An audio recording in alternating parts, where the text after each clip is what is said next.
Ladies and gentlemen, hey, hi, how you doing? Welcome back to the channel. Thank you so much for stopping by.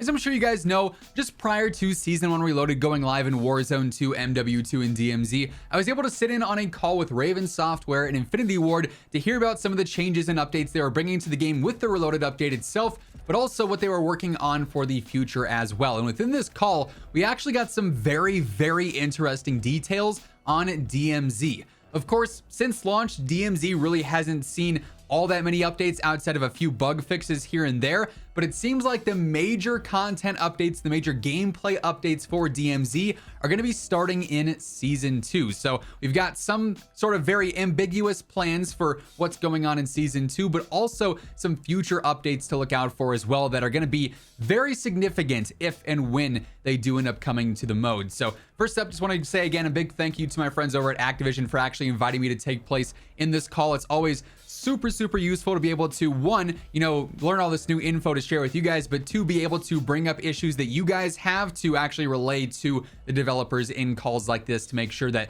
the right things are being focused on and we bring attention to things that need attention. So big thank you to my friends there for letting me take part in that. Now, real quick, just to get it out of the way, there's obviously been a lot of questions since DMZ's launch regarding the party sizes and the squad sizes. It's, of course, just trios right now. And if you recall back during my initial coverage video of this call with Raven and Infinity Ward, they did actually mention that they currently don't have plans to ever expand past trios. So this would mean for DMZ in future updates, even as we start to see new challenges added in, new gameplay updates and stuff like that, we won't see DMZ solos where you could just drop in by yourself and play a solo DMZ game. You have to squad fill or you have to go in solo knowing that you probably are going to run into squads of 2 people, of 3 people. There won't be DMZ duos. There won't even be DMZ quads. That's the one that bums me out the most because, as I mentioned before, I hate when we're going from Warzone to DMZ. We were just playing Warzone quads and it's like, all right, who are we kicking out of the party so we can go work on our Legion challenges now, right? So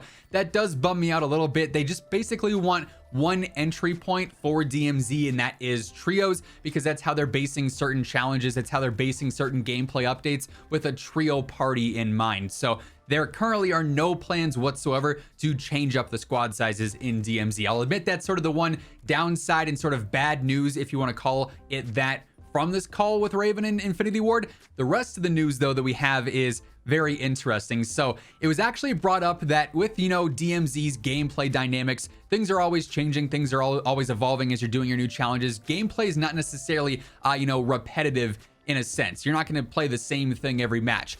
And they want to continue that in the future. They actually were asked about dynamic weather. Would we ever be able to see DMZ at nighttime? Would we see DMZ during a rainstorm, a thunderstorm? Maybe DMZ during a snowstorm later on, as we get to the next winter, because obviously they're probably not doing that this year. We would have already heard about that. But this was actually something that the devs said that they are very much so interested in doing. They've wanted to introduce dynamic weather into Call of Duty for a while now. There's just a lot of technical hurdles that they have to get past, a lot of, things with making sure that if they're doing this, it is not going to overwhelm, the data size of the game, the file size of the game, I should say, where you have major installs. They don't want to also have updates happening, every week to switch the map from DMZ rain to DMZ snow to DMZ sunny to DMZ nighttime. It'd be pretty, annoying for players who don't have great internet to have to download that new update for the environment every week if that was something that were to change. But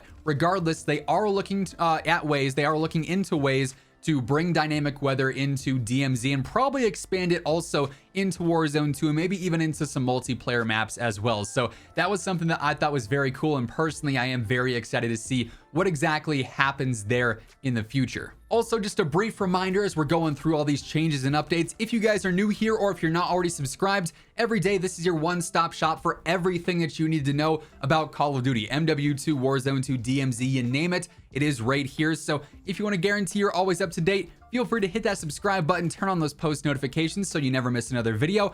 And if you guys enjoy this one or if you're excited for these future DMZ updates, let me know by dropping a like on it. Let's try and aim for 2,500 likes on this one. Really do appreciate all the support on the videos and on the channel recently. Seriously, much love to all you guys. But moving on here, another interesting update that I'm not sure if we'll have learned more about by the time that this video is out. This is pre-recorded a few days in advance. Obviously, holidays are coming up, pretty busy IRL, but they did mention in this call, Building 21, obviously the new area coming to DMZ with this season, is not live on day one, or was not live on day one.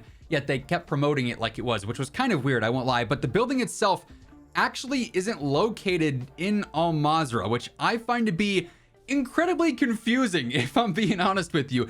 They explained this, I think, twice in the call, and then I've read a lot about it based on their, different blog posts, and yeah, Building 21 isn't in Al Mazrah. And again, we might have now gotten more information about this building itself, by the time this video is up. But essentially, Building 21 in this sort of high value, high tier, high danger area is the first of many to come. This is going to be something that is going to continue to expand as we see new major updates in the future as well. So, it's also narrative based, tied to different storylines and different lore stuff. So that'll also evolve sort of hand in hand as we see new map updates and new changes, or should I say map updates if it doesn't take place on the map, new play space updates. I don't know, that, like I said, it's just super confusing to me.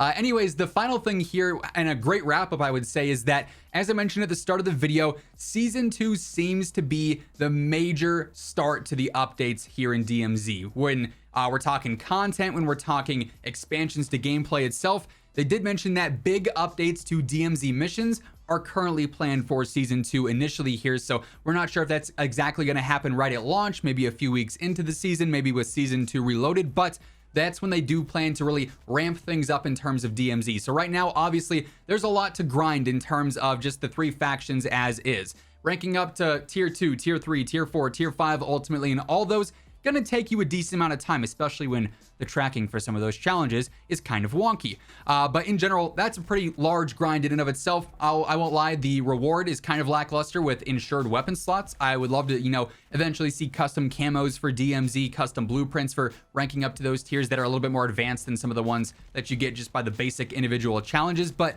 they do plan on expanding the mission pipeline here in season 2 alongside the other gameplay updates that'll tie into things as well, probably across all modes with map updates, new locations, and stuff like that. So DMZ's future looking very bright, I would say. Outside of the lack of, multiple squad sizes available, they seem to be expanding pretty heavily on this mode pretty fast based on the information that we got out of this call. And of course, in the future, once we get closer to February and the launch of season 2, I'm sure we're going to see plenty and plenty of teasers for what's to come in terms of missions, gameplay updates, map updates, all sorts of stuff like that. And when the time comes and that stuff is revealed, you guys know I'll have you covered with that alongside everything else going on in the world of Call of Duty. So if you want to stay up to date with that stuff, feel free to hit that subscribe button, turn on those post notifications. Also, if you guys enjoyed this video, let me know by dropping a like on it as well. But that's going to wrap things up for this one. As always, if you want to check out any of my partners, be sure to use code WhosImmortal for a spicy discount